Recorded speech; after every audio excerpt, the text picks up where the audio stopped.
இந்த களிமா இந்த தீனில் முக்கியமாக ஒரு 3 விஷயங்கள் இருக்குது. நம்ம இந்த தரீகத்தில் ஒன்று திக்ரு அதுக்கார், நாம் செய்யக்கூடிய திக்ருன்றது நாம் களிமா ஓதுறோம், சுபானெல்லாம் ஓதுறோம், எல்லாத்துக்கு மேலே குரான் ஓதுறோம். இதெல்லாம் என்னது? திக்ருலாம் வாயால் ஓதுறது. ஆனால் இது வெறும் எந்த ஒரு விளக்கமே இல்லாமல் ஓதுனா அது பரிபூர்ணமானது கிடையாது. விளங்கி ஓதும். இது எல்லாமே என்னதான்? களிமாவாக இருக்கட்டும், குரானாக இருக்கட்டும், விளங்காமல் ஓதுனா நன்மை கிடைக்கும், அதனை தவிர. ஆனால் அது ஒரு பூர்ணமான அமலாக ஆகாது. நம்ம தீனில் ஒன்று இப்படி ஓதுறது இருக்கு. தீன் தானே அது. ஓதுறதுன்னா அது நம்ம படிக்கிறது, விளங்குறது.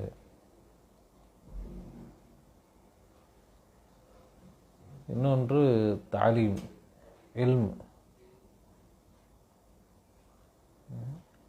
நம்முடைய விளக்கம். ஒன்று வார்த்தைகள், அதிலிருந்து நம்ம ஓதுறது, அந்த வார்த்தையை விளங்குறது, மேலோட்டமாக விளங்குறது. ரெண்டாவது அதில் ஆழமான இந்த விளக்கங்கள், தாலிமாத்துகள். தீனில் தாலிமாத்துகள் இருக்கா இல்லையா? நம்ம எவ்வளவோ பேசுகிறோம், இது முடிகிற மாதிரி தெரியுதா? அப்போ இது மாதிரியான விளக்கங்கள் தீனில் இருக்குது. இப்போ மூன்றாவது நன்றி. தீனுடைய அடிப்படை என்னதான்?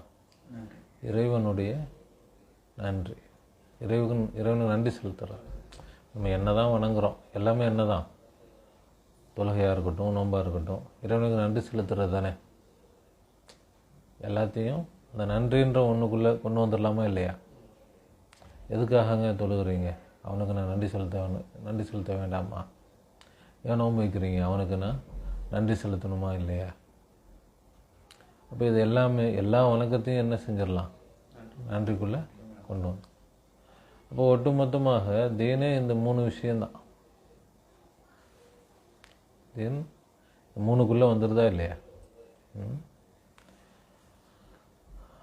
அப்போ ஒன்று வாயால் நம்ம ஓதுறது, இன்னொன்று நம்முடைய அறிவால், நம்முடைய சிந்தனையால் நம்ம என்ன செய்கிறது? விளங்குறது, அந்த விளக்கங்கள்.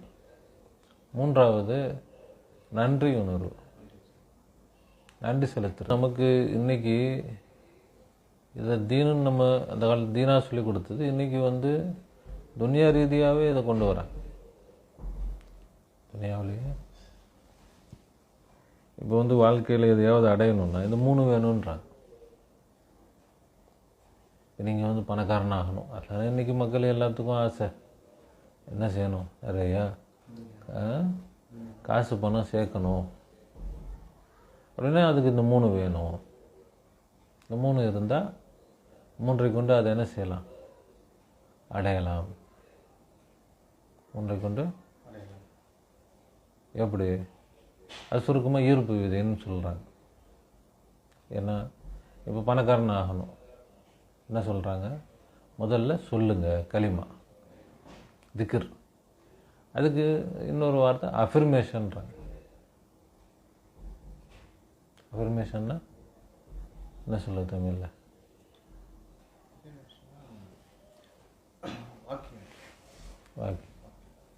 உறுதிமொழி. அப்போ பணக்காரனாகணும், என்ன செய்யுங்க? முதல்ல சொல்லுங்கள். என்னது? அஃபர்மேஷன். நான் பணக்காரனாக இருக்கிறேன், நான் பணக்காரன் ஆகிட்டேன். சொல்ல சொல்ல நமக்கு என்ன செய்யும்? நம்பிக்கை வருமா வராதா? அப்போ முதலாவது சொல்கிறது, சொல்லணும். அதை எழுதி நம்ம கண்ணுக்கு தெரிகிற இடங்கள்லாம் என்ன செய்யணும், ஒட்டி வைக்கணும். இது மாதிரி பல விஷயங்கள் சொல்கிறாங்க. இன்றைக்கி நம்ம வீட்டில் துவாக்களை எழுதி ஓட்டுறோம், குரான் ஆயத்துக்களை எழுதி ஓட்டுறோம், அதெல்லாம் அதில் தான் வருது. ஆனால் அது என்னன்னே தெரியாது யாருக்கும். சும்மா என்னமோ ஒரு அழகுக்குன்ற மாதிரி போயிடுச்சு.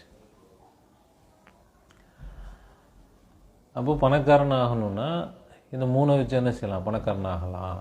ஒன்று, முதல்ல என்ன செய்யணுன்ட்டாங்க, அஃபர்மேஷன். சொல்லுங்கள், வாய் திறந்து சொல்லுங்கள். சொல்லலைன்னா ஆக முடியாது. அதனால தான் நமக்கு தீனில் முதல்ல கலிமா, லா இலாஹ இல்லல்லா சொல்லுங்கள் முதல்ல. ஆனால் அதனுடைய நோக்கம் என்னன்னு யாருக்கும் தெரியல. கலிமா சொன்னால் முஸ்லீம் ஆயிடுவோம் அப்படின்ட்டாங்க, அவ்வளோதான். இப்போது நான் பணக்காரன் ஆயிடுவேன் அப்படின்னு சொன்னால் சும்மா ஒரு மனசில் அமைதி கிடைக்கும், ஒரு சந்தோஷம் கிடைக்கும், அவ்வளோதானே, முடிஞ்சு போச்சா? அதுக்காக சொல்கிறது. உண்மையிலே ஆகணும். அது மாதிரி கலிமான என்ன விஷயமோ அது கிடைக்கணும். அது என்னன்னு சொல்லித்தரல யாரும். ஆனால் நபி ஸல்லல்லாஹு அலைஹி வஸல்லம் சொன்னாங்க, கலிமான என்ன, சொர்க்கத்தை அடையணும். கலிமான என்ன, சொர்க்கம்னா என்னது, நினைச்செல்லாம் நடக்கக்கூடிய சக்தி. சொர்க்கம்னா அது என்னமோ ஒரு இடம், அங்கே போக போகிறோம் நம்ம, அப்படி இல்லை. அங்கே போய் உட்காந்துருப்போம், நல்லா கவனிப்பாங்க, அப்படியா? இல்லை அங்கே இருந்தால் நம்ம என்ன சொல்கிறோமோ நடக்குமா? இப்போ அதுதான் சொர்க்கம். இப்போ நமக்கு என்ன வேணால் அங்கே என்ன செஞ்சுக்கலாம். ஒரு வீடு இருக்குது, அல்லாஹ் கொடுக்குற வீடு தான் அங்கே இருக்குமா? நாம் என்ன செய்யலாம், இந்த வீடை மாற்றி 2 ரூமாக இருக்கும், 3 ரூமாக ஆகணும்னு நினைக்கிறோம், ஆக்கிக்கலாம். 4 ரூமாக ஆகணும்னு ஆக்கிக்கலாம். இல்லை கலர் இப்படி இருக்குது, அப்படி மாற்றணும், இப்படி பண்ணணும், என்ன செய்யணுமோ அதுதான் என்னது, சொர்க்கம். இப்போ சொர்க்கம்னா என்னது, நமக்கு நினைச்சது நடத்தக்கூடிய சக்தி. அந்த சக்தியை நாம் அடைய முடியும் எப்போ, இதில் கலிமா. அப்போ கலிமாவில் அந்த விஷயம் இருக்குது, அதைத்தான் நம்ம கலிமாவில் சொல்கிறோம். ஆனால் அது யாருக்கும் என்ன செய்யலை, விளங்கலை. அது விளங்குற மாதிரி யாரும் சொல்லித்தரவும் இல்லை. முதல்ல இங்கே இதை விளங்கிட்டு அப்புறமா அங்கே போவோம். துனியாவை நம்ம ஈஸியாக விளங்கிறோம், ஏன்னா நம்ம அதிலேயே பழகிறதுனால ஈஸியாக விளங்கிடும். துனியா விளங்கிட்டா இதை வச்சு நம்ம என்ன செஞ்சுக்கலாம், அதை பார்க்கலாம். அப்போ பணக்காரன் ஆகணும், என்ன செய்யணும்,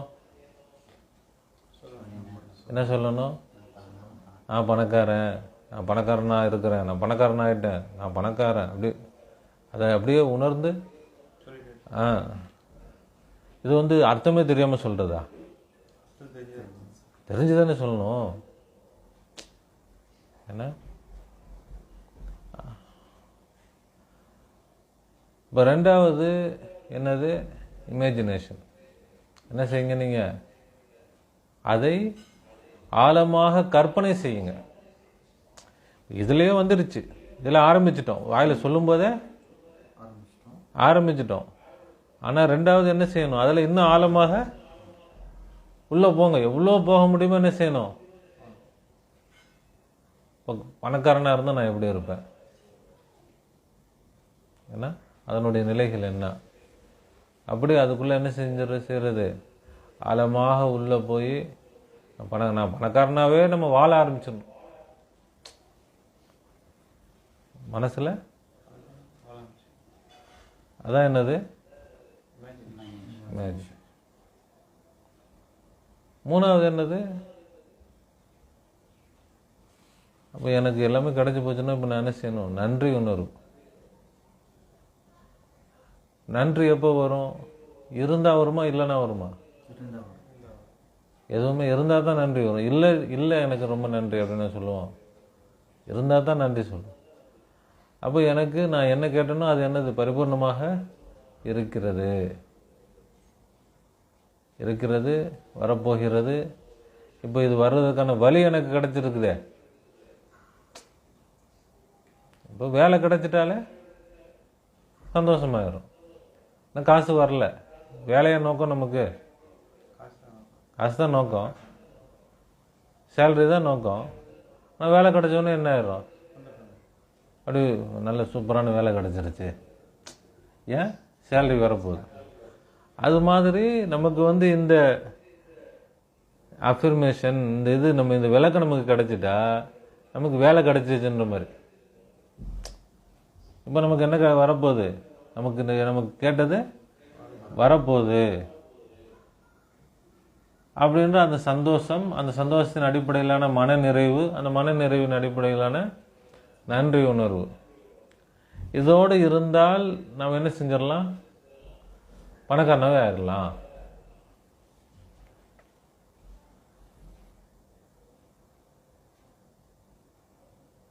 புரியுதா?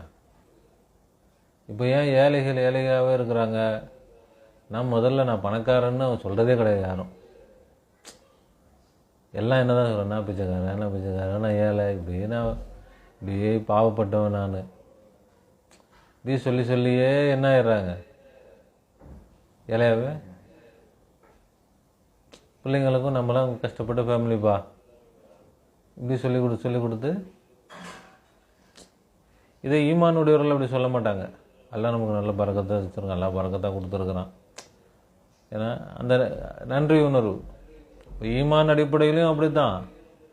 அதே மாதிரி இந்த விளக்கம் உள்ளவங்களும் என்ன செய்ய மாட்டாங்க, நம்மளாம் ஏழைகள் அப்படின்னு சொல்ல மாட்டாங்க. நாங்களாம் நல்ல ராயல் ஃபேமிலி, நாங்கள் நல்ல உயர்ந்த குடும்பம், நாங்கள் எல்லா வசதிகளும் இருக்குது. அது சொல்ல என்ன ஆகும், அதுவாகவே நம்ம மாறிடுறோம். அதான் எல்லாம் சொல்கிறது, இருப்பதற்கு நன்றி செலுத்தினால் இல்லாதது நான் என்ன செய்வேன், கொடுப்பேன், இன்னும் அதிகப்படுத்துவேன். புரியுதுங்களா? பல தடவை நம்ம பேசிக்கிட்டே இருக்கிற விஷயந்தான். அதனால் நம்ம சுருக்கமாக நம்ம சொல்லிட்டு போகிறோம்.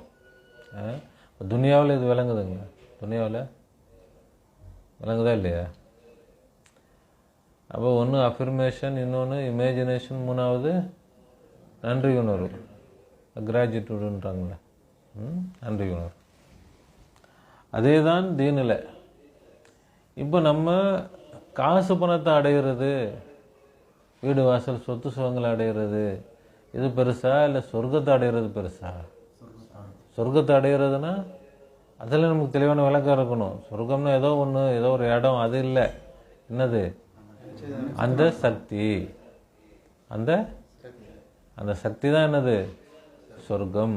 ரசூலுல்லாஹ் என்ன சொன்னாங்க, சொர்க்கம் கிடைக்கும் தானே சொன்னாங்க. கலிமா சொல்லுங்கள், நீங்கள் என்ன செய்வீங்க. அப்போ இந்த கலிமா என்ன சொல்லுது, நான் சொர்க்கவாசின்னு சொல்கிறது தான் கலிமா. கலிமான்னு சொன்னாலே பணக்காரன் ஆகுமா, நான் பணக்காரன் சொல்லுங்க அப்படின்னா பணக்காரன் சொல்கிறது தானே கலிமா. பணக்காரன் ஆகிறதுக்கு கலிமா என்னது, நான் பணக்காரன் சொல்கிறதான் கலிமா. இப்போ சொர்க்கவாசி ஆகிறதுக்கு கலிமா என்னது, நான் சொர்க்கவாசின்னு சொல்கிறதான், அதுதானே கலிமா. ஆனால் இது லா இலாஹ இல்லல்லாஹ்னு இருக்குது, இதில் என்னது, அதை விட பவர்ஃபுல் இது. நான் சொர்க்கவாசின்னு சொல்கிறத விட இது என்னது, பவர்ஃபுல். ஏன் சொர்க்கவாசினா அது யார் சொர்க்கவாசி, யார் இறைவனை அடைந்து விட்டார்களோ அவங்க தான் சொர்க்கவாசி. இறை சக்தியை தான் இவர் பயன்படுத்துகிறார். இவர் என்ன சொன்னாலும் நடக்குதுன்னா அது காரணம் இவர் எதை பயன்படுத்துகிறாரு, இவரோட சக்தி இல்லை, அது இவரால் முடியாது. யாரோட சக்தி, இறைவனோட சக்தியை இவர் அடைந்து, இறைவனை அடைகிறாருன்னா அது என்ன அர்த்தம், இறைவனுடைய சக்தியை இவர் அடைஞ்சிட்டாருன்னு தானே அர்த்தம். இறைவனுடைய சக்தியை அடைஞ்சிட்டாலும் இறைவனை அடைஞ்சது தானே, ரெண்டும் ஒன்று தான். இறைவனை அடைகிறதுனாலும் இறைவனுடைய சக்தி அடைகிறதுனாலும் என்னதான், ஒன்று தான். இப்போ லா இலாஹ இல்லல்லான்னு சொன்னால் இறைவனை நான் அடைந்து விட்டேன். இறைவனை, அது எங்க அதில் இருக்குது அப்படின்னா, இந்த இறைவனை தவிர எந்த இறைவனும் இல்லை. இறைவனே இல்லை. ஏன்னா இந்த இறைவன் எங்க சொல்றோம், நம்மளை பார்த்து சொல்றோம். என்னிடத்தில் இருக்கக்கூடிய இந்த இறைவனை தவிர வேறு இறைவன் இல்லை. இப்போ நம்மளை என்ன நினைச்சிட்டு இருக்கோம், நான் ஒரு சாதாரண மனுஷன் நினைச்சிட்டு இருக்கிறோம். நம்மளை பற்றி நம்ம என்ன நினைக்கிறோம், நான் ஒரு சாதாரண மனுஷன், என்னால் எதுவும் முடியாதுன்னு நினைக்கிறோம். ஆனால் நான் ஒரு சாதாரண மனிதன் அல்ல, என்னிடத்தில் யார் இருக்கிறா, இறைவன் இருக்கிறான். இந்த இறைவன் தான் இறைவன். அப்போ நான் இறைவனை அடைந்து விட்டேன், அதானே அர்த்தம். வந்துருச்சா இல்லையா? நமக்கு புரிகிறதுக்காக நமக்கு புரிகிற மாதிரியும் நம்ம சொல்லிக்கலாம். என்னது? நான் இறைவனை அடைந்து விட்டேன், நான் அல்லாவை அடைந்து விட்டேன், நான் அல்லாவோடு ஐக்கியமாகிவிட்டேன், அல்லாவுடைய சக்தியை நான் அடைந்து விட்டேன். லா இலாஹா இல்லல்லாஹ், இந்த இறைவனை தவிர எந்த இறைவனும் இல்லை. இப்படி நாம் திக்ர், அஃபிர்மேஷன், உறுதிமொழி சொல்லிக்கிட்டே இருக்கணும். எது வரைக்கும்?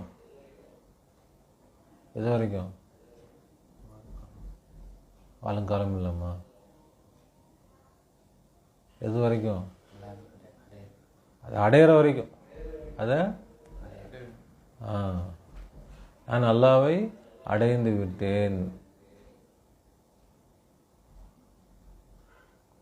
அப்போ அல்லாவை அடைந்து விட்டால் நாம் என்னெல்லாம் செய்வோம் அதை அடுத்து கற்பனை செய்யணும். அல்லாவை அடைஞ்சிட்டா நான் எப்படியா இருப்பேன்? எப்படி இருப்பேன்? நான் என்ன செய்வேன்? என்ன வேணா செய்வேன். இஷ்டத்துக்கு என்ன செய்யலாம்? செய்யலாமா இல்லையா? அப்படி ரொம்ப பயப்படுறேன். நினைச்சத அதானே சொர்க்கம். அப்போ அதை கற்பனை செய்யணும் நம்ம. அப்போ நாம் யாரை நினைக்கிறோம்? அப்படி நினைச்சா, கற்பனை செஞ்சா யாரை நினைக்கிறோம்? அல்லாவை நினைக்கிறோம். அல்லாவுடைய குதிரத்தை நினைக்கிறோம். நினைக்கிறோமா இல்லையா? நம்மளே நினைக்கல, யாரத்தான் நினைக்கிறோம்? இப்போ நமக்கு இதில் என்னது கிடச்சி போச்சு? அல்லாவுடைய திக்ரு கிடச்சி போச்சு. அந்த திக்ரு செய்யும் பொழுது வேற கவனம் வருமா? இப்படி திக்ரு செஞ்சா, எப்படி திக்ரு செஞ்சா?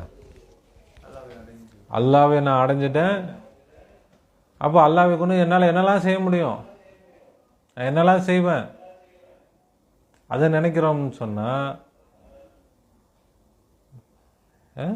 நம்முடைய சிந்தனை ஓர்மைப்படுமா இல்லையா? அல்லாவில் என்ன செய்யும்? மன ஓர்மையோடு அல்லாவை நினைக்க முடியுமா இல்லையா? மன ஓர்மையோடு அல்லாவை நினைப்பதற்கான வழிதான் இது. ஆனால் மன ஓர்மை அல்லாவை நினைக்கிறது நோக்கம் கிடையாது. நோக்கம் என்ன? அல்லாவை அடையணும். நோக்கம் என்னது? அல்லாவை அடையணும். அப்போ நம்ம சொல்லணும், லா இலாஹா இல்லல்லாஹ், இந்த இறைவன் தான் இறைவன், வேறு இறைவன் இல்லை. நான் அல்லாவை அடைந்து விட்டேன். அல்லாஹ் தான் இருக்கிறான், அல்லாஹ் தான் வச்சிருக்கிறான். நான் இங்கே யார் தான் இருக்கிறது? அவன் தான் இருக்கிறான். எனக்கு என்ன தகுதி இருக்குது நான் இருக்கிறதுக்கு? நான் இல்லை. நான் யார் தான் இருக்கிறது? அவன் தான் இருக்கிறான். அப்போ நான் ஏற்கனவே அடைஞ்சு தானே இருக்கிறேன். ஏற்கனவே விளங்காமல் இருந்துச்சு, இத்தனால விளங்காமல் இருந்துச்சு. இப்போ நான் என்ன செஞ்சிட்டேன்? அல்லாவை அடைந்து விட்டேன். அல்லாஹ் விளங்கி அல்லாதான் நான் புரிஞ்சுக்கிட்டேன். நான் அல்லாவை அடைந்து அல்லாவுடைய சக்தியை அடைந்து விட்டேன். அப்போ நான் என்ன செய்கிறேன்? ரொம்ப சந்தோஷமாக இருக்கிறேன், சொர்க்கத்தில் இருக்கிறேன். நான் என்ன செய்கிறேன்? சொர்க்கத்துக்கு கற்பனை செய்ய வேண்டியதுதான். என்ன செய்யணும்? அப்போதான் எல்லாம் கிடைப்பான். சும்மா தொழுதா எல்லாம் கிடைக்க மாட்டான். சும்மா நோன்பு வைக்கிறாங்க எல்லாம் கிடைக்க மாட்டான். அந்த தொழுகையும் நோன்பும் கூட எதுக்கு தான்? இதை கற்பனை செய்கிறதுக்கு தான். இந்த விஷயத்தை நம்ம என்ன செய்யணும்? கற்பனை செய்யணும். அல்லாவை நம்ம விளங்குவதற்காகத்தான் இந்த தொழுகை, நோன்பு, ஜகாத்து எல்லாமே, எல்லா இபாதத்துகளும். மூணாவது என்னது? நன்றி உணர்வு. நாம் என்ன செஞ்சிட்டோம் இப்போ? எவ்வளோ சந்தோஷமாக இருக்கிறோம். இதை விட வேறு என்ன பாக்கியம் இருக்குது? இதுக்கு மேலே வேறு என்ன வேணும்? வேறு எதாவது வேணுமா? எதை அடைஞ்சாலும் அடுத்து வேறு ஏதாவது கேட்டால், ஆமாம் அது வேணுங்க இது வேணுங்கன்னு சொல்லலாம். இது கிடச்சிட்டா அதுக்கப்புறம் வேறு என்ன வேணும்? வேறு ஒன்றும் நீங்கள் தேவையில்லை, நாங்களே பார்த்துக்குறோன்றோம். ஏதாவது யாராவது கேட்ட அது வேணும் இது வேணும்னு சொல்லுவோமா? உனக்கு என்ன வேணும் வேணும் சொல்லு. எங்களுக்கு எதுவும் இப்போ தேவையில்லை.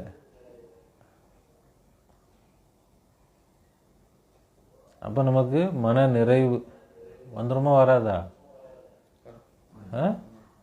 அந்த மன நிறைவுக்கு போய் அல்லாவுக்கு நாம் ஷுக்ர் செய்யணும். என்னை நீ எப்படி படைத்திருக்கிறாய்? உன்னுடையவனாக படைத்திருக்கிறாய். உன்னுடைய சக்தியை கொடுத்து நீ என்ன செஞ்சிருக்கிற? படைச்சிருக்கிற. உன்னையே நீ எனக்கு கொடுத்துருக்கிற. அப்படி அல்லாவுக்கு ஷுக்ர் செய்து நன்றியோடு நம்ம சொர்க்கம் எல்லாம் எனக்கு கொடுத்துட்டான். அப்படியே அல்லாவுக்கு என்ன செய்யணும்? நன்றி செலுத்தினால் இந்த 3 காரியத்தையும் தொடர்ந்து செய்யணும், ஒவ்வொரு நாளும் செய்யணும். இதில் முராக்கபா, இதுதான் தியானம். இது என்னது? இதுதான் தியானம். தியானம் செய்யணும். காலையில் அதிகாலையில் எந்திரிச்சு எவ்வளோ சீக்கிரமாக நம்ம எந்திரிக்கிறோமோ 4 மணி 5 மணி எந்திரிச்சு தியானத்தில் எவ்வளோ நேரம் இருக்கிறோமோ அவ்வளவு நமக்கு வேகமாக இறைவனை என்ன செய்ய முடியும்? அடைய முடியும். இறைவனை, இறை சக்தியை அடைவது தான். நம்ம ஒவ்வொரு நாளும் கடை திறக்கிறோமா இல்லையா?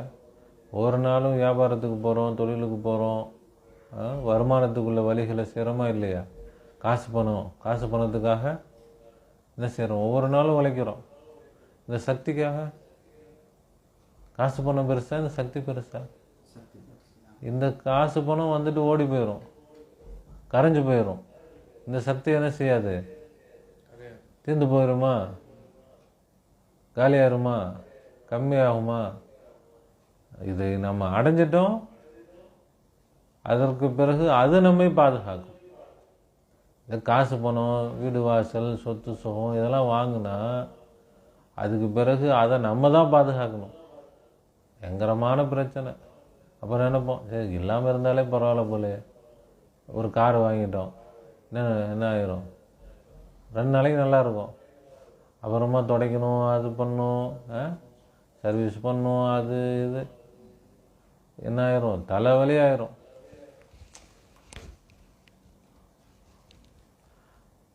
அது நம்மளை பாதுகாக்காது. நாம தான் என்ன செய்யணும்? எவ்வளவு துனியா பெருகுதோ அந்த அவ்வளவு துனியாவையும் நாம தான் பாதுகாக்கணும். ஆனால் அல்லாவை நாம் அடைந்து விட்டால் அல்லாஹ் நம்மை பாதுகாப்பான். நாம் அவனை பாதுகாக்க தேவையில்லை.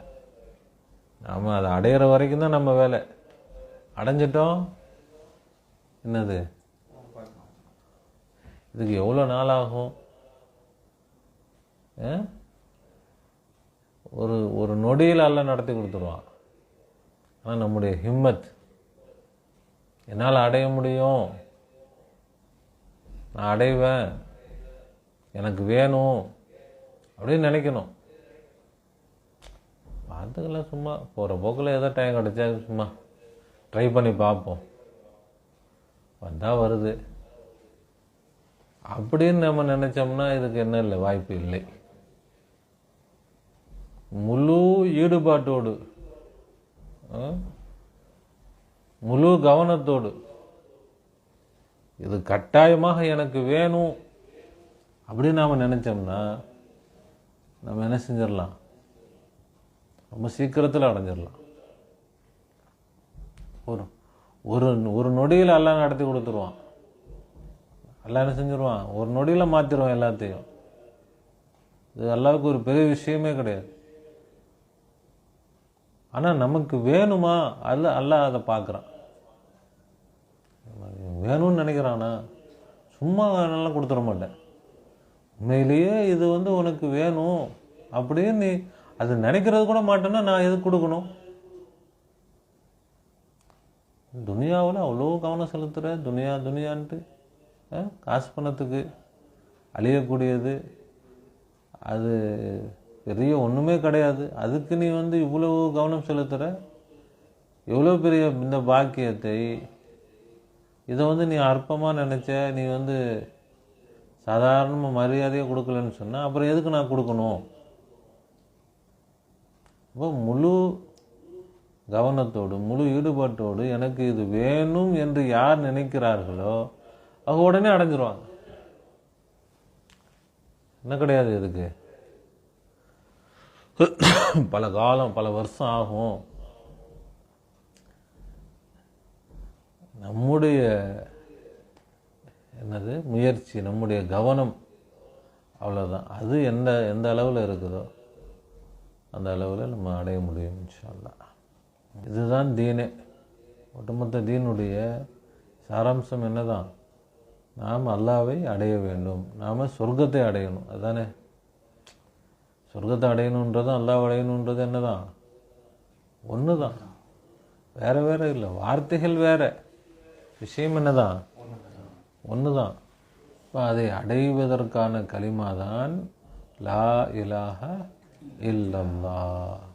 புரியுதுங்களா? இல்லை, என்ன உங்களுக்கு புரியல? 3 விஷயங்கள் என்னென்னது?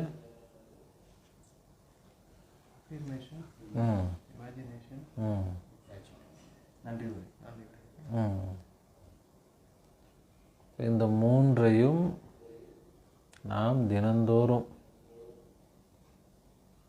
இதை இப்போ அந்த ஈர்ப்பு விதி, சீக்ரெட்டு, அப்படி இப்படி பல பேர்களில் இன்றைக்கி யூடியூப்பில் இந்த அஃபர்மேஷன்ஸு, ஒவ்வொரு எதை அடையணுமோ அதை நீங்கள் அஃபர்மேஷனாக சொல்லுங்கள்.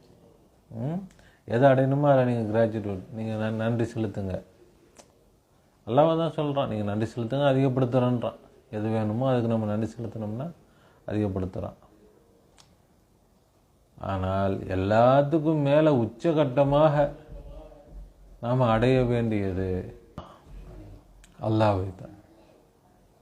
இப்போ எது உச்சகட்டமாக அதை பிடிச்சிட்டா போதுமே.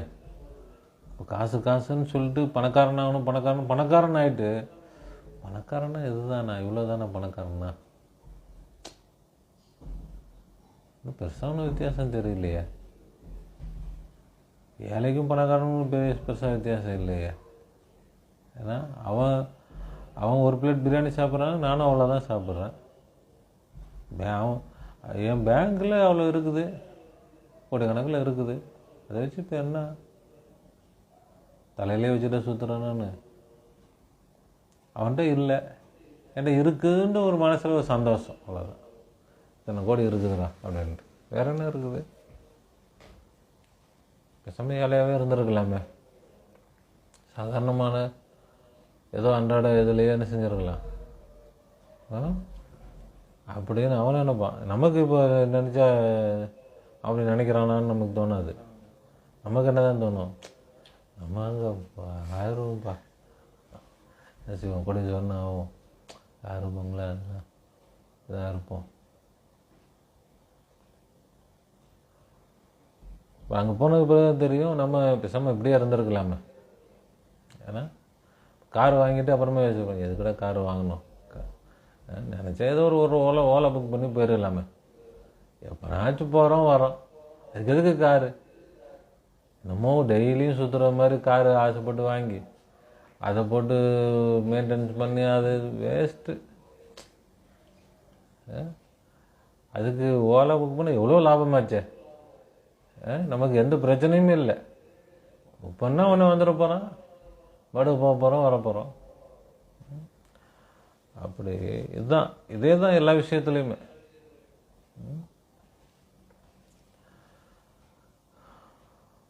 இப்போ இந்த துனியாவை நம்ம ஆசைப்பட்டு எதுவாக இருந்தாலும் சரி தான், இப்போ நம்ம அதை அடையிற வரைக்கும் தான் அதில் ஒரு பெரிய இன்ட்ரெஸ்ட் இருக்கும். கைக்கு வந்தவுடனே பெருசாக ஒன்று இதுக்கு தான் இவ்வளோ கஷ்டப்பட்டோமா அப்படின்ற மாதிரி என்ன ஆயிரும், அது இதாக போயிடும், அவ்வளோதான். ஆனால் அல்லாஹ்வை அடையிறது, அடைஞ்சதுக்கு பிறகு இதுக்கு தானே நான் கஷ்டப்பட்டு நாங்கள் நினைக்கிறது ஒன்றுமே இல்லை. என்ன செய்வோம்? ஏன்னா அது புதுசாக நம்ம என்ன செய்யலாம், நம்ம விரும்பியதெல்லாம் இதனால் எது அடைஞ்சாலும் அது அதோட நின்றோம், அவ்வளோதான். ஆனால் அல்லாஹ்வை அடைகிறதுன்றது எந்த குறையும் இல்லாமல், அதில் ஏதாவது பிரச்சனை வாய்ப்பு இருக்குதா? எந்த பிரச்சனையும் வாய்ப்பு இல்லை, எந்த மெயின்டெனன்ஸும் இல்லை. என்ன ஆயிரும்? எல்லா குறைகளும் சரியாயிரும், எல்லா பிரச்சனையும் சரியாயிரும், எல்லா ஆற்றலும் நமக்கு வந்துடும். அப்புறம் அதில் நமக்கு என்னதான் நினைக்க சந்தோஷம்தான். நம்ம இவ்வளோ பெரிய நிலையை நம்ம அடைஞ்சிட்டோமே, எவ்வளோ கஷ்டப்பட்டோம், எவ்வளோ சிரமப்பட்டோம். இப்போ வேறு உலகத்தில் துனியாவில் எதை அடைஞ்சாலும் அதில் அதுக்கப்புறம் அது ஒரு பெருசாக ஒன்றும் தெரியாது. அடையிற வரைக்கும் அப்படியே அதை பின்னாச்சு பிடிச்சிடணும்னு தோணும். பிடிச்சதுக்கு பிறகு ஏன்டா பிடிச்சோன்னு ஆயிரும் நிறைய இதில். ஆனால் இது அல்லாஹ்வுடைய விஷயத்தில் அது மட்டும்தான் நாம் அடைந்தால் நமக்கு சந்தோஷம் மட்டும்தான் கிடைக்கும். அதில் எந்த விதமான நமக்கு வருத்தப்படுறதுக்கோ நம்ம வேதனைப்படுறதுக்கோ அதில் ஒன்றுமே இருக்காது. அப்படிப்பட்ட அல்லாஹ்வை அடைவதில் நம்ம முழு கவனத்தோடு நாம் ஈடுபடணும். அல்லாஹ் தஆலா நம்மளை அந்த பாதையில் தான் கொண்டு போயிட்டு இருக்கிறான். நம்ம ஒவ்வொருவருக்கும் அல்லாஹ் கிடைப்பான். இன்ஷா அல்லாஹ் நமக்கு என்ன செய்வான்? அல்லாஹ் கிடைப்பான். துனியாவில் நம்ம அல்லாஹ் கிடைச்ச மனிதர்களை அதிகமாக பார்க்கல. ஏன்னா துனியா தான் நம்ம பார்த்துட்டு இருக்கிறோம். இப்போ என்ன நம்முடைய நோக்கம் என்ன? எல்லா மனிதர்களும் அல்லாஹ்வை அடையணும். அந்த ஒரு ஆர்வம் எப்படி இப்போ துனியாவுடைய ஆர்வம் அப்படியே துனியா சம்பாரிங்க ஓடுங்கன்னு சொல்லிட்டே இருக்கிறாங்க. அப்படி சொன்னாலும் எத்தனை பேர் பெரிய பணக்காரனாகிறாங்க? இவ்வளோ சொல்லியே பணக்காரங்க கொஞ்சம்தான். இது சொல்லவே இல்லை, அப்புறம் எப்படி எத்தனை பேர் வருவாங்க? இப்போ தான் நம்ம ஆரம்பிச்சிருக்கிறோம். சில இதை சொல்ல சொல்ல சொல்ல அல்லாஹ்வை அடையக்கூடிய மனிதர்கள் அதிகமாகுவார்கள். அந்த மனிதர்களை பார்த்து மற்றவர்கள் என்ன செய்வாங்க? அல்லாஹ்வை அடைவதற்கு முயற்சி செய்வாங்க. இப்போ நாம் ஒரு முன்னோடியாக, எல்லா மனிதர்களுக்கும் ஒரு முன்னோடியாக இப்போ அல்லாஹ்வை அடைஞ்சிட்டோம். நமக்கு என்ன? நமக்கு வயசும் ஆகாது, நம்ம மௌத்தும் ஆக மாட்டோம். அல்லாஹ்வுக்கு வயசாகிடுச்சா? கிழவனா? எனக்கு நினச்சி கிழவன் ஆயிடுவானா? இப்போ அல்லாஹ்வை அடைஞ்சவங்க மட்டும் கிழவன் ஆயிடுவாங்களா? அல்லாஹ் மூத்த போயிடுவானா? இப்போ அல்லாஹ்வை அடைஞ்சவங்க அதான் போக மாட்டாங்க. உலகத்தில் 1000 வருஷம் வாழ்னாலும் வாழலாம், இல்லை 50 வருஷத்துலேயே போய் வேறு எங்கே யாருக்கும் தெரியாமல் எங்கன்னா போயிடுவோன்னு நினச்சாலும் போயிடலாம். அது உங்கள் இஷ்டம். அல்லாஹ்வை அடைஞ்சவங்க அவங்களுக்கு எல்லா விருப்பத்தை கொடுத்துட்றான். அவங்க இஷ்டத்துக்கு எல்லாமே செஞ்சிருவான். அவங்க விருப்பப்பட்டால் வாழலாம், விருப்பப்பட்டால் போயிடலாம், அவ்வளோதான். அவுலியாக்கள் அவங்க விருப்பப்பட்டு போயிடுறாங்க. அல்லாஹ்வை அடைஞ்சவங்க பார்ப்பாங்க, சரி ஒரு 60 வருஷம் ஆகிப்போச்சு, எல்லாம் சரி நம்ம சொல்ல வேண்டியது சொல்லிட்டோம், இதுக்கு மேலே அவங்க பார்த்துக்கிட்டோம், நம்ம பாட்டுக்கு போயிடுவோம். என்ன செஞ்சுருவாங்க? அவங்க வேறு உலகத்துக்கு போயிடுவாங்க. அவ்வளோதான். யார் கண்ணுக்கு தெரியாமல் போயிடுவாங்க, அவ்வளோதான். வேற எங்கன்னா சுற்றிட்டு இருப்பாங்க, வேறு ரூபங்களில், வேறு மனுஷன் மாதிரி யாருக்கும் தெரியாத ரூபங்களில் சுற்றிட்டு இருப்பாங்க. வானத்துக்கு போவாங்க. மனுஷனே சும்மா விஞ்ஞானின்னு உட்காந்துட்டு நான் செவ்வாய்க்கு போகிறேன்றான். அவுலியாக்கள் போக மாட்டாங்களா?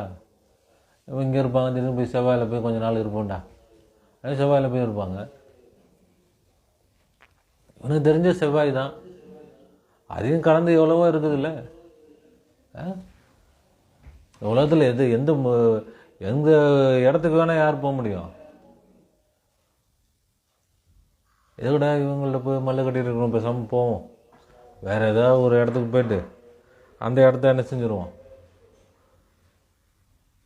ஆக்சிஜன் இல்லையா, என்ன பண்ணுறது? ஆக்சிஜன் உண்டாக்குவோம். என்னப்போ ஆக்சிஜனே தேவையில்லை. முதல்ல தண்ணி இல்லையா, என்ன பண்ணுறது? அது என்னது? தண்ணியும் தேவையில்லை. மனுஷங்களே இல்லை, என்ன பண்ணுறது? ஏன் மனுஷங்களை உண்டாக்கிறோம்? என்ன வேணுமானாலும் செய்யலாம். ஏன்னா ஒரு கடுகளவு ஈமான் உள்ள ஒரு மனிதருக்கு அல்லாதால இந்த பூமியை போல் 10 மடங்கு சொர்க்கத்தை கொடுப்பான் தானே எல்லாம் சொல்கிறான். எவ்வளோ பெரிய சொர்க்கம்! அதில் இவர் மட்டும்தான் இருப்பாரா? உங்களுக்கு வேலைக்காரங்க எல்லாம் இருப்பாங்கல்ல, மற்ற மிருகங்கள், ஜீவராசிகள் எல்லாமே இருக்குமா இல்லையா? அப்படின்னா என்ன அர்த்தம்? இவர் உருவாக்கலான்னு அர்த்தம்.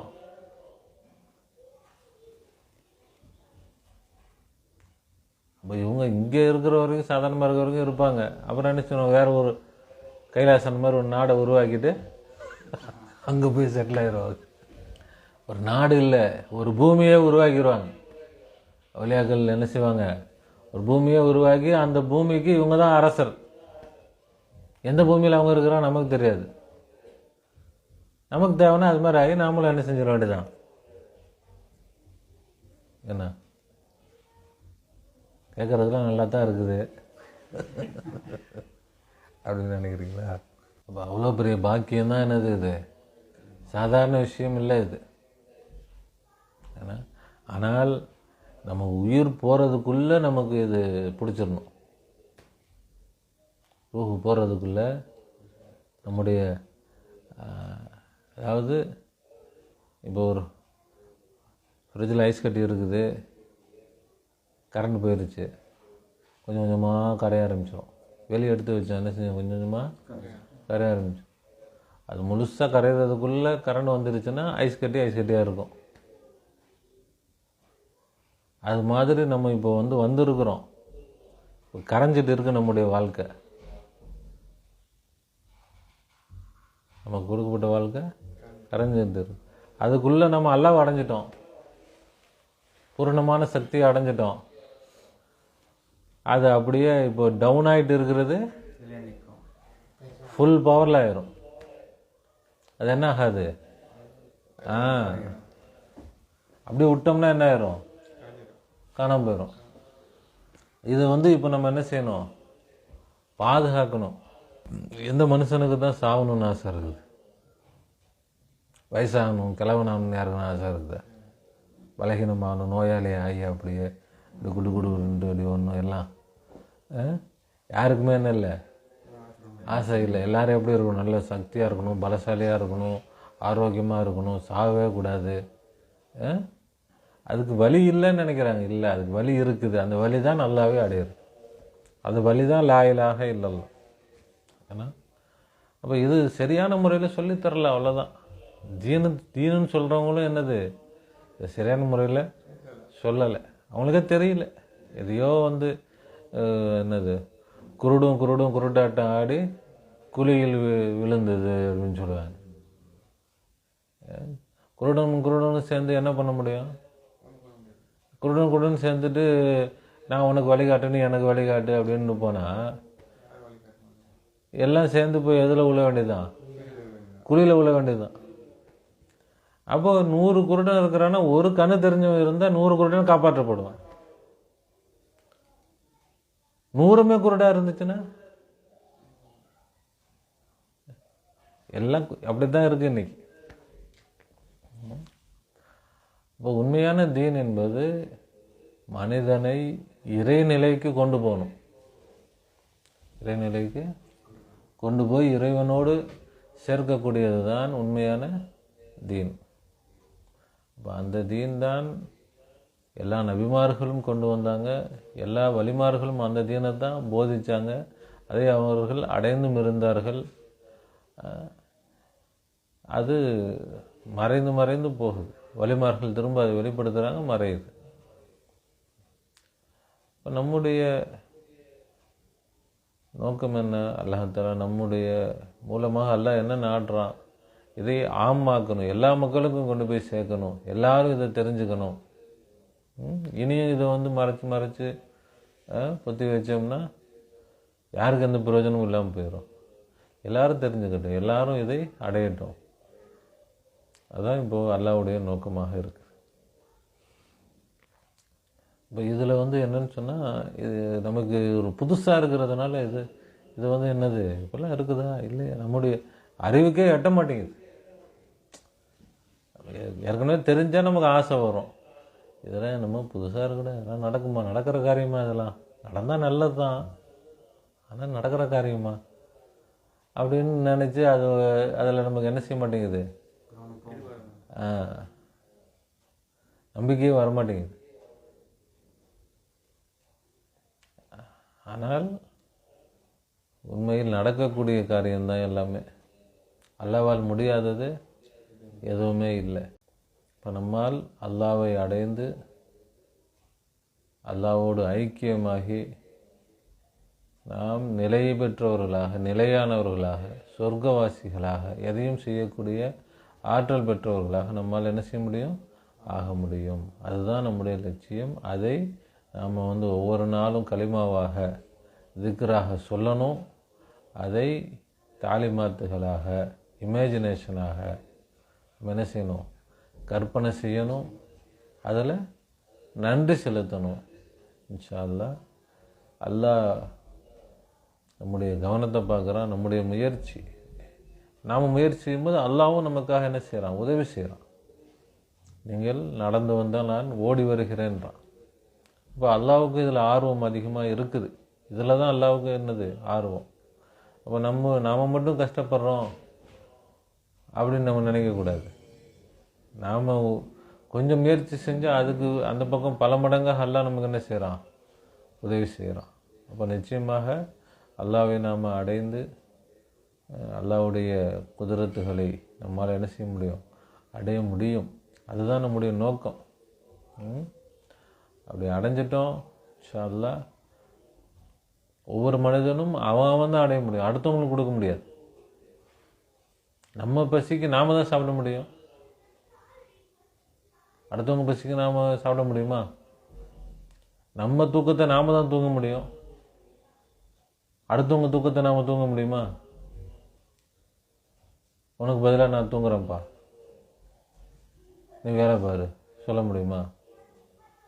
அவங்கவுங்க தூக்கத்துக்கு அவங்க தான் தூங்கி ஆகணும், அவங்கவுங்க பசிக்கு அவங்க தான் சாப்பிட்டாகணும். அது மாதிரி அவரவர்கள் அல்லாஹ்வை அடைஞ்சாகணும். யாரும் வழிகாட்டலாம், இப்படி இருக்குதுன்னு சொல்லி என்ன செய்யலாமே தவிர, வழிகாட்டலாமே தவிர அல்லாஹ் தூக்கி இந்த வச்சுக்கப்பா, அல்லாஹ் இந்த வச்சுக்கோ அப்படின்னு என்ன செய்ய முடியாது, கொடுக்க முடியாது. அதுக்கு வாய்ப்பே இல்லை. இப்போ ஷேகுமார்கள் என்னது வழிகாட்டுவாங்க, அவ்வளோதான். அல்லாஹ்வை அடையிறது எப்படி, அது என்னது, எப்படி போகணும், என்ன செய்யணும், வழிகாட்டுவாங்க. ஒவ்வொருவரும் அவரவர்கள் பெரிய விருந்து பிரியாணி ஆக்கி போட்டோம், அதுதான் போட முடியுமே தவிர ஒவ்வொருத்தவங்களுக்கும் ஊட்டியாக விட்டுட்டு இருக்க முடியும்? அவங்க என்ன செஞ்சாகணும், சாப்பிட்டாகணும், அவ்வளோதான். யார் எவ்வளோ சாப்பிட்றாங்களோ அவங்களுக்கு அவ்வளோ கிடச்சி போச்சு. அவங்க சாப்பிட்றாங்களா, இவங்க சாப்பிட்றாங்களா, யார் சாப்பிட்றாங்க, எவர் சாப்பிட்றாங்கன்னு பார்த்துட்டு உட்காந்துருந்தா அது வேலை நடக்காது. பந்திக்கு முந்திர வேண்டியது தான். அது மாதிரி தான் இந்த பாக்கியங்கள் யார்கிட்ட இருக்குது, யார் செய்கிறா யார் செய்யலை அது கிடையாது. நமக்கு கிடச்சி போச்சா முதல்ல இதை நாம் முதல்ல செய்வோம், நம்ம என்ன செய்வோம், இதில் அமல் செய்வோம், அடைவோம். அப்படி நாம் முயற்சி செஞ்சால் சொல்ல நிச்சயமாக நம்மளால் என்ன செய்ய முடியும், இதை அடைந்து அல்லாஹ்வுடையவர்களாக சொர்க்கவாசிகளாக நம்மளால் என்ன செய்ய முடியும், ஆக முடியும். இது ஒன்றும் என்ன கிடையாது, ஒரு முடியாத காரியம் இல்லை. இதுக்கு தான் மனுஷனை எல்லாம் படைச்சிருக்கிறான். அதான் மனுஷன் சிறந்தவன்றது இதுதான். அப்படி அல்லாஹ் அடைஞ்சால் தான் அல்லாஹ்வுடைய பிரதிநிதினால என்ன தான், ஒருத்தருடைய பிரதிநிதினா அவருக்குள்ள அந்த எல்லா அதிகாரமும் இவருக்கு இருக்குன்னு தானே அர்த்தம். இந்தியாவுடைய பிரதிநிதியாக போகிறாருன்னா இவர் ஒரு கையெழுத்து போட்டால் இந்தியாவே கையெழுத்து போட்டுச்சுன்னு அர்த்தம். இவர் ஒன்று நிராகரிச்சிட்டாருன்னா இந்தியாவே நிராகரிச்சுன்னு அர்த்தம். இவரை கண்ணியப்படுத்தினா இந்தியாவையே கண்ணியப்படுத்திட்டாங்கன்னு அர்த்தம். இவரை கேவலப்படுத்தினாங்கன்னா இந்தியாவையே கேவலப்படுத்திட்டாங்கன்னு அர்த்தம். அப்போ அல்லாஹ்வுடைய பிரதிநிதின்னு சொன்னால் அப்போ அல்லாஹ்வுடைய ஆற்றலை முழுமையாக வைத்திருப்பவர் தான் யார், அல்லாஹ்வுடைய பிரதிநிதி. அப்போ இது என்ன கிடையாது, ஒன்றும் இல்லாத விஷயம் அப்படி இல்லை. இதுதான் உண்மையான விஷயம். மனிதனுடைய உண்மையான அந்தஸ்து என்னதான், இதுதான், வேற ஒன்றும் இல்லை. அப்போ இது அடையலைன்னு சொன்னால் நம்ம மனுஷனே கிடையாது. என்ன கிடையாது, அல்லாஹ் நமக்கு அறிவை கொடுத்தது அது வீணுன்னு ஆயிரும். அது என்ன ஆயிரும், வேஸ்ட். நம்ம அந்த என்ன செஞ்சிட்டோம், வீணாகிட்டோன்னு ஆயிரும். இப்போ நாம் அல்லாஹ்வுடைய அறிவை, சிந்தனையை, நமக்கு கொடுத்துருக்கக்கூடிய இந்த விளக்கத்தை நல்ல முறையில் பயன்படுத்தி அதை அல்லாஹ்வை அடையிறதுக்கு பயன்படுத்தணும். ஆர்வத்தோடு, உற்சாகத்தோடு நம்ம என்ன செய்யணும், முன்னேறணும். அல்லாஹ் தஆலா தௌஃபீக் செய்வானாக. ربنا ظلمنا أنفسنا وإن لم تغفر لنا وترحمنا لنكونن من الخاسرين. ربنا لا تزغ قلوبنا بعد إذ هديتنا وهب لنا من لدنك رحمة إنك أنت الوهاب. وفوض أمري إلى الله إن الله بصير بالعباد. حسبنا الله ونعم الوكيل، نعم المولى ونعم النصير. غفرانك ربنا وإليك المصير. آمين آمين برحمتك يا أرحم الراحمين. صلى الله على محمد صلى الله عليه وسلم. صلى الله على محمد صلى الله عليه وسلم. صلى الله على محمد يا ربي صل عليه وسلم. السلام عليكم ورحمة الله وبركاته.